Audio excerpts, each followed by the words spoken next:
সোহম চক্রবর্তীর বিরুদ্ধে এবার হাইকোর্টের দ্বারস্থ হয়েছে নিউ টাউনের রেস্তোরাঁ মালিক। হুমকির মুখে পড়তে হচ্ছে আনিসুল আলম ও তার পরিবারকে। অভিযোগ করে হাইকোর্টের দ্বারস্থ আক্রান্ত রেস্তোরাঁর মালিক। নিরাপত্তা ও তদন্ত চেয়ে হাইকোর্টে আবেদন করেছেন তিনি। মামলা দায়েরের অনুমতি মাননীয় বিচারপতি অমৃতা সিনহার। চলতি সপ্তাহে শুনানির সম্ভাবনা রয়েছে।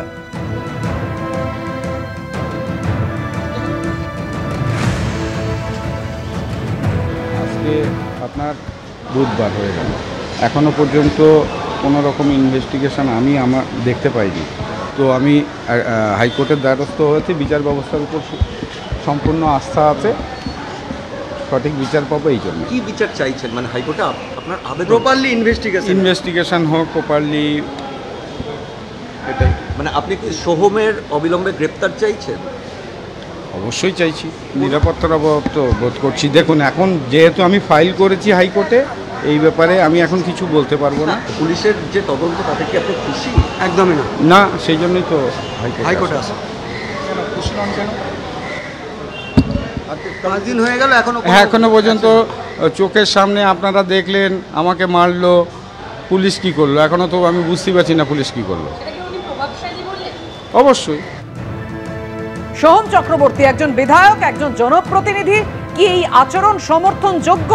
সাংসদ রচনা বন্দ্যোপাধ্যায় তিনি কি বলছেন দেখুন।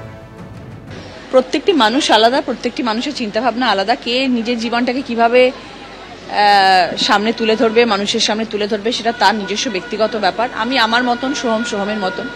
আপনি কি ব্যাপারটা সমর্থন করছেন? না না, কখনোই নয়, কেউ কখনো সমর্থন করে না। কিন্তু সেই পরিপ্রেক্ষিতে, সেই পরিবেশে কি ধরনের সিচুয়েশন হয়েছিল সেটা একমাত্র সোহম জানে। সেখানে তো আমি ছিলাম না, সেজন্য আমি সেখানে উপস্থিত যেহেতু ছিলাম না, আমি সেই ব্যাপারে মন্তব্য করতে পারবো না। কিন্তু যেটা হয়েছে সেটা ভালো ঘটেনি, এটাই ঘটেছে, সেটা ঠিক নয়। কিন্তু কিসের আঙ্গিকে এই জিনিসটা ঘটেছে সেটা একমাত্র সোহম বলতে পারবে।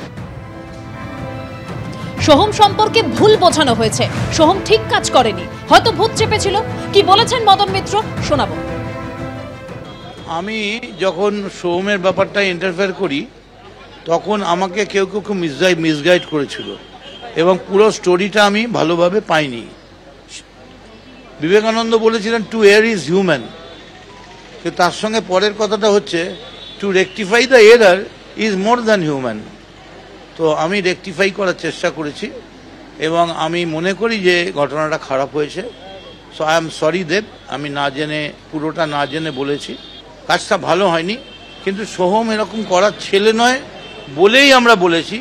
হঠাৎ হয়, কিছু কিছু মানুষ করে ফেলে, এটা ভুল হয়েছে, এটা ঠিক নয় এবং আমাদের প্রত্যেকের উচিত আমাদের নিজের সম্বন্ধে। কিন্তু আমি বারবারই বলছি সোহম এরকম নয়, সোহম এই ধরনের ছেলে নয়। কিন্তু কেন করলো, মানুষের কখন মাথায় মতিভ্রম হয়, ভূত চাপে। অমাবস্যার ভূত চেপেছিল হয়তো।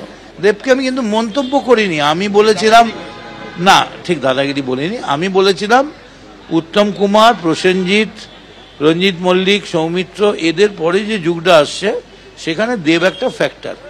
দেবের ওপরে ইন্ডাস্ট্রি অনেকটা ডিপেন্ড করে। দেব যদি বছরে 6টা ছবি করে তাহলে বাংলা ছবি বাঁচবে। সেখানে দেব যদি ছবি কম করে এই রেগুলার ডে টু ডে পলিটিক্সে চলে আসে, তাতে দেবেরও ক্ষতি হবে, বাংলারও ক্ষতি হবে। আমি তো দেবের ফ্যান, আমি চাই দেব বেশি করে সিনেমা করুক, আর এগুলো আমাদের ওপর ছেড়ে দিই। আমরা আছি তো, আমরা কোনো অন্যায়কে সাপোর্ট দেব না। সেই জন্যই কথাটা রেকটিফাই করে নিলাম। না, দেব যেটা করেছে ঠিকই করেছে। আমি খালি বলেছি দেব আর বেশি করা হয়েও না, ভুল করলে মানুষকে ভুল শোধরাবার সুযোগ দিতে হয়।